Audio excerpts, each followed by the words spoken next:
Well, hello, it's Kimberly with Mother Made Beautiful. Thought we'd have a little chat today about time management and how to get things done so that you actually move forward.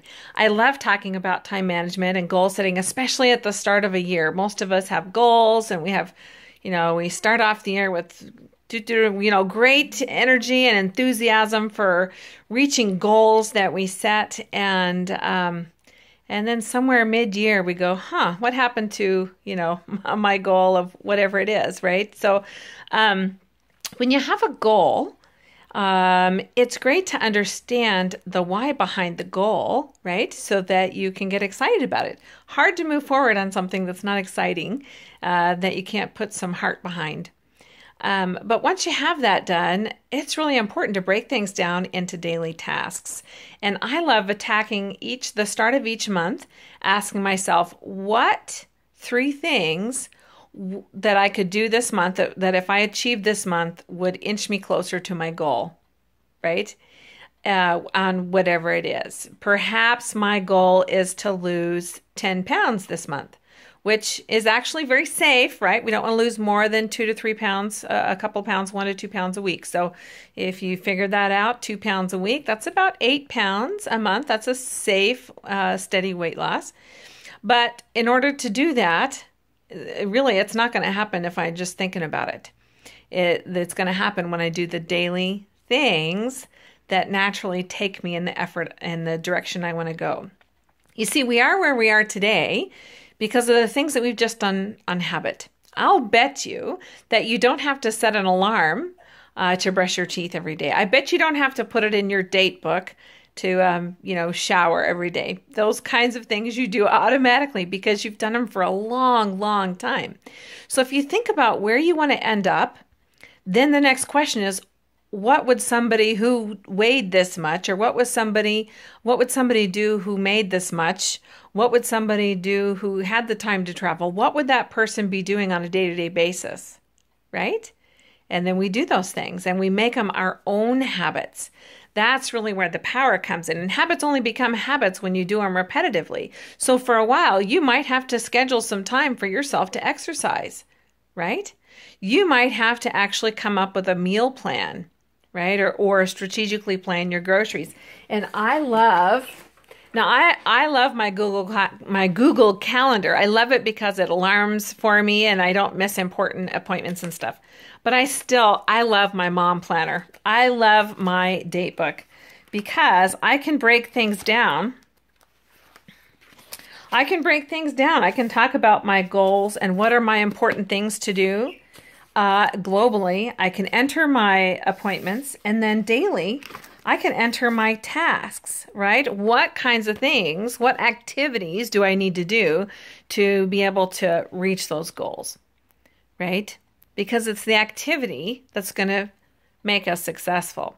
So that's where the trick comes in, is designing your day around the activity that's going to produce the results that you want, right? So figure out whatever those are. If your goal is to increase your income, then you're going to have some income producing activities, or IPAs, right? If your goal is to lose weight, then you're going to have some health creation activities, right? Or HCAs. If you want to change your mood or your social status, then you're going to have some social producing activities. You're going to have to get out there. You're going to have to find out what those activities are that are going to bring you naturally and effortlessly to that end result. So break it down. Do something every day, even if it's just inching forward. Remember, I love that saying. My husband always says, if you have your feet pointed in the right direction, you're eventually going to get there, even if you're crawling, right? It's not a race with anybody but yourself. So figure out what those activities are. And I like to work from no more than 6 to 10 things a day, right? So a lot of people will have a notebook, or like I like to put mine at the start of my month. I have a global, it's like a vomit list, everything that I really want to get done.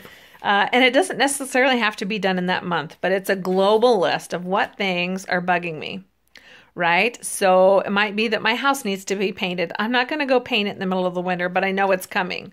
Or like, I just had my varicose veins fixed. Woohoo! That's been on my to-do list for 20 years, right? So, but it's on the list. And eventually, when you get sick and tired of those things, you're going to get them done. When it becomes important, you're going to get them done. We all find time.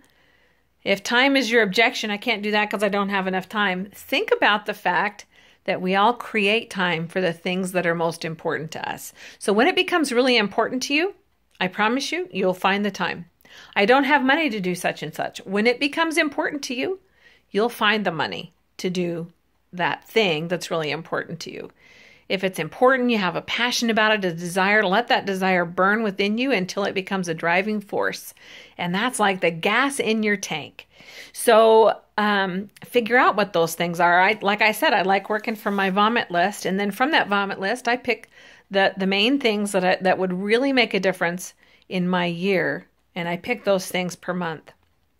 And then each week, I figure out what's my end goal for this week. If you have a business, direct sales or network marketing like myself, my goal might be, my end goal for the month might be, I want to have 5 new business partners this month. Well, you're not going to have that unless you have some activity. What kind of activity would create that? Or maybe I want to have $1,000 in sales this month. Well, you're going to have to actually share the product with so many people. You need to figure out what that is, right? And so the activity there would be sharing the opportunity or demonstrating the product, right? Maybe my goal is to... maybe it's to have a closer relationship with my husband or to build a closer relationship with my children. What kind of activities would it take to do that? It might mean that you carve out some time every week in your date book to go have a date with your spouse. It might mean that you carve out some special time to spend with your children or to invest in counseling or whatever it is that you need to do, but it has to be an activity to create that end result. Maybe your goal is to build more spirituality, to have a closer relationship with your Heavenly Father. And you're not going to do that unless you spend some activity on your knees or reading your scriptures or all those things combined to build that relationship, right? So figure out what those producing activities are. Figure out what those tasks are. Get them scheduled in your date book. And then make sure that you have at least 6 to 10 things on your to-do list for each day.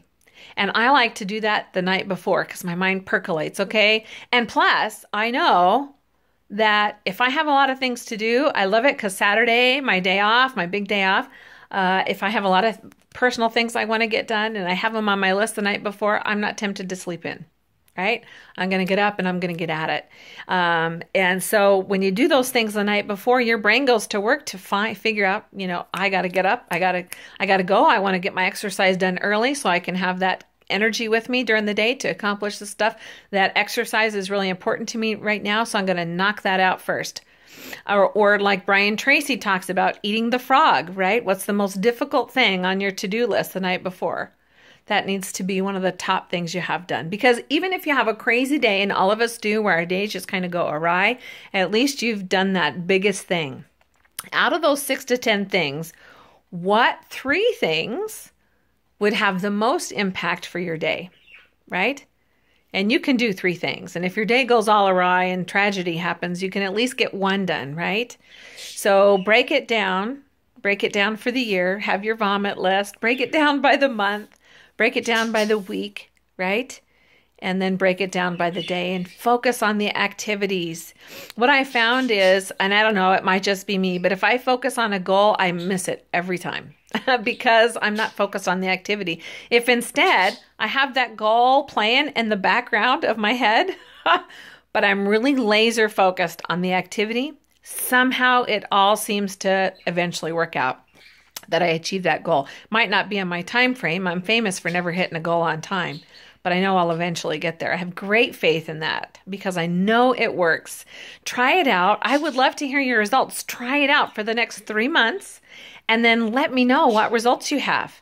and let me know kind of where you're feeling. Does focusing on the activity bring you closer to your goal? How are you feeling about your ability to succeed and to achieve those things? I would freak out. Love to hear from you. Let me know, and I'll look forward to talking with you later. Bye.